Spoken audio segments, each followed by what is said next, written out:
Everybody, DIY Dad here, back for another video, and today we're going to start the most ambitious project I think that I've taken on to date, which is turning that pile of lumber back there into a 3-season porch.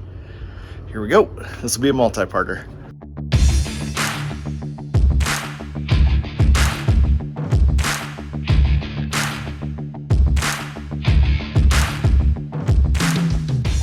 So if you followed my channel at all, you may know that we used to have a pretty nasty patio back here that I broke apart. For a while we had a deck kind of temporarily over it, and then used a jackhammer, broke it apart, had it hauled away. The person that was helping me haul it away actually runs a concrete company and was able to come in and pour in a new one. So I now have a 14 by 14 pad, which is perfectly level and ready to go. And on this is what we're going to build our 3-season. So the end result of this will be a screen room. It's going to be exposed rafters. We're using cedar for the walls. We'll take you all the way through it, but it's going to go right back there. So here's the pile of lumber we're going to be working with. Most of this is cedar. There is some that's pine. The rafters are going to actually be pine. All of the walls, anything that's going to be exposed to moisture, will be cedar. And then the sill plates, the bottom of the walls, will be treated because those will be directly in contact with the concrete pad. So to stop them from rotting out, we'll use treated lumber for that. So treated sills, cedar walls, cedar framing, and then it will be an exposed cedar roof line as well. So first step in all of this is going to be to find the pieces to build my trusses and to get those kind of built and set aside and out of the way, because it's a fair amount of the lumber that we've got sitting here. Now with all of this, especially the pine, we're going to pre-paint and pre-seal everything. So the first thing I'm going to do is separate out the individual boards that will make up the trusses themselves, and I'll show you how the trusses are going to come together later. But I'm going to pull those boards out. I'm going to line them up here in my driveway because this driveway is getting torn out in a few days, so I don't care if I get paint on it. And then I'm going to first prime them using an oil-based primer that's stain blocking, and then we'll paint with an exterior paint on top of that. So first step, we'll get all the boards laid out. I'll prime the one side that we can see, and then we'll wait for that to dry, flip it over, prime the other side, do the same thing then with paint. Now with this, as I go through, each time I make a cut, I'm going to quickly reprime that cut end so that we're as sealed in as possible. This method of pre-painting and pre-staining everything was suggested in the plans I found for this porch. I will put a link to those plans down below as well. And through the series of these videos, we're going to be going through pretty much that entire build step by step with some modifications along the way. So I'm going to pause here for a quick update. So I've been going through sorting that wood, moving apart the things I'm not ready for yet so that I can get to the parts I need for the trusses. And what I'm finding is that I overbought by a lot, which either means that the parts list that's attached to the plans I'm going off for this is wrong, or it includes pieces that were meant to support the decking, or I don't know. But I have a lot of boards that I, at this point, don't have any clue where they're going to go. So instead of just returning them right away, I am going to keep them kind of off to the side in case some part of these fairly vague step-by-step instructions suddenly gives inspiration to what I needed those for. But when this is all said and done, one thing I will do is build a modified correct parts list for what I actually used, and I will add that to the description on each of these videos in this series so that you have access to it if you're looking to do the same project on your own. So you get the benefit of my mistake in using somebody else's plans instead of drawing up my own, and then I'm going to hopefully not share that mistake with you if you decide to use my plans. So there you go. I'm going to keep sorting almost to the rafters, which are these pieces right here, and then we can start working on them. Okay, for the rafters, each one of the rafters that we're going to build is going to be made out of 2 2x8s and 1 2x6. The 2x8s are going to get cut down to about 9.5 feet with an angle that I'll show you. So you're going to need 22 of them.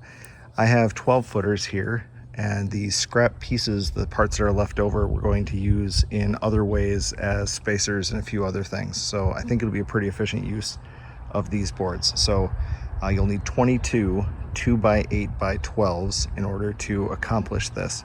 So we're gonna start with these.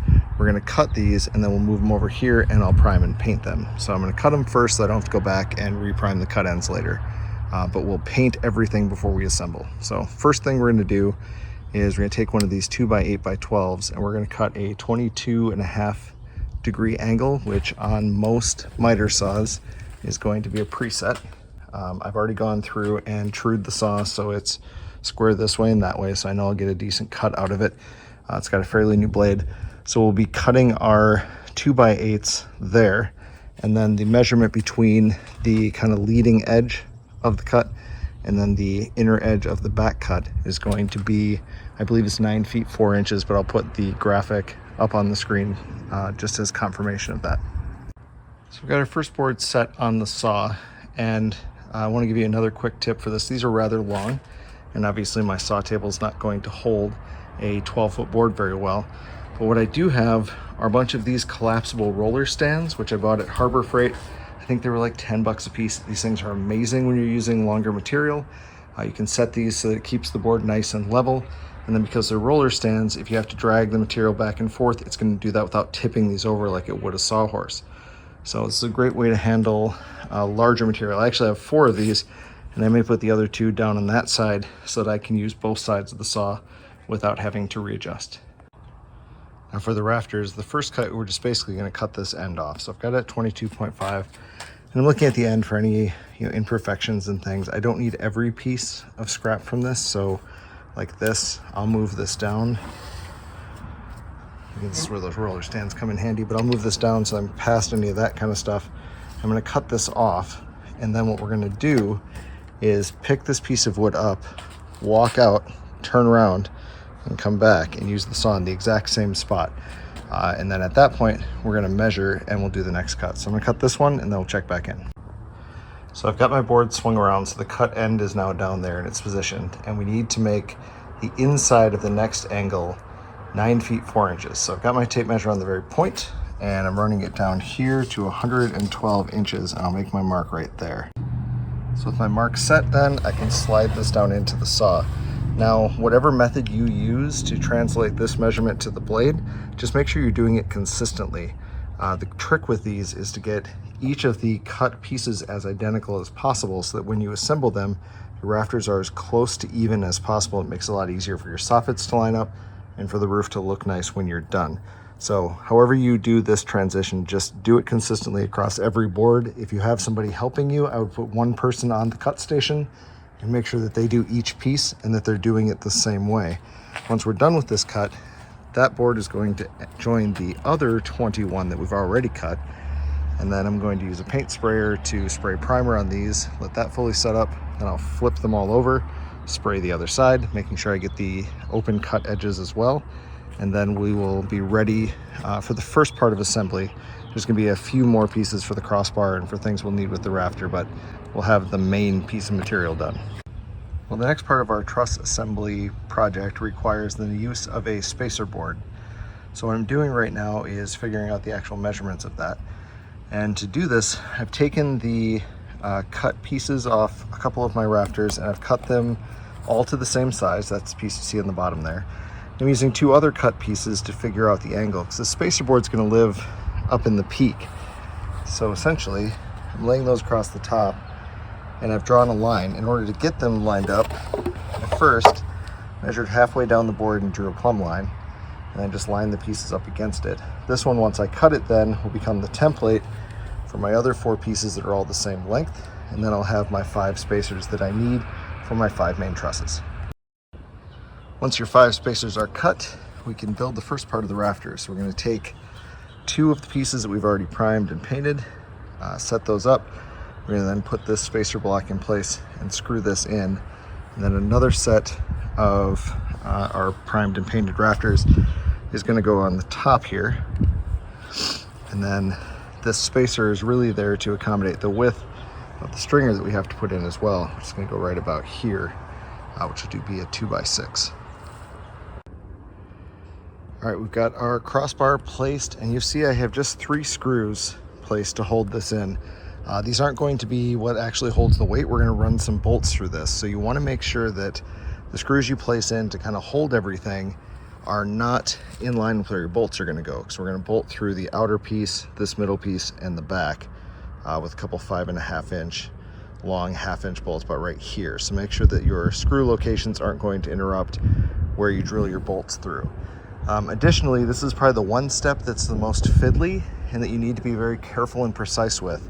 You need to make sure that this bar is exactly centered and level so that your truss, when you place it up on your roof walls, is going to be even.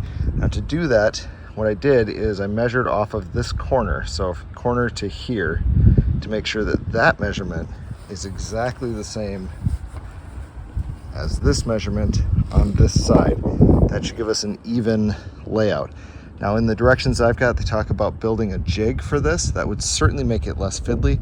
I don't have plywood on hand to do that, so I'm just gonna feel my way through these, take my time, and get them linked in the best I can. So now that I've got this piece in, I'll take a couple more of my rafter pieces, and one's gonna go here and one there, and then I'll screw those in place just to hold it. And like I said, then we'll get the lag bolts in and this one will be done. And just like that, we have all of our roof trusses. So what I did essentially after the first one is I used it as my template for all of the others. So I just built them one on top of the other. These are very heavy, so moving these and getting these in position is going to require 2 to 3 people to get it lifted up onto the walls. My hope is that I can kind of work with the space here a little bit. Nope, as I'm saying that, that's not going to work. So all of these I'm going to have to relocate somewhere else, because the next step will be actually framing in the walls, and then these will get lifted up on top of them and put in place. So these trusses are done, except for one step that I'll do at the point when I lift them up onto the walls, which is to run the lag bolts through. I left that step out so that I can have them stacked like this, because once those bolts are there, that's not going to happen. So essentially for that, there'll be 2 holes drilled in this, and then lag bolts will run all the way through all 3 pieces of material and bolt together, and that's going to give it the strength it needs to hold the weight between these 2 boards once it's actually installed in part of the roof. So that's going to bring us to the stopping point for this section of the project. It's supposed to rain tomorrow, so I'm going to cover all of this up and put all this stuff away, and then when we come back in our next video, we'll be dealing with actually framing out the walls and getting those attached to the house and prepped, and then we'll do another one on putting the whole thing together and putting the roof on it and all of that. So this being the end of a DIY dad video, I owe you a dad joke, and I was going to do some sort of crazy pun about how I'm still working on it and stuff like that, but we're not going to do that. Instead, I'm just going to ask you, what type of house weighs the least? A lighthouse. Right, remember, with any DIY project, most important step is just to do it. It doesn't have to be perfect. No one's going to see the flaws unless you point them out to them. Stay safe, work hard, catch you on the next one. See ya.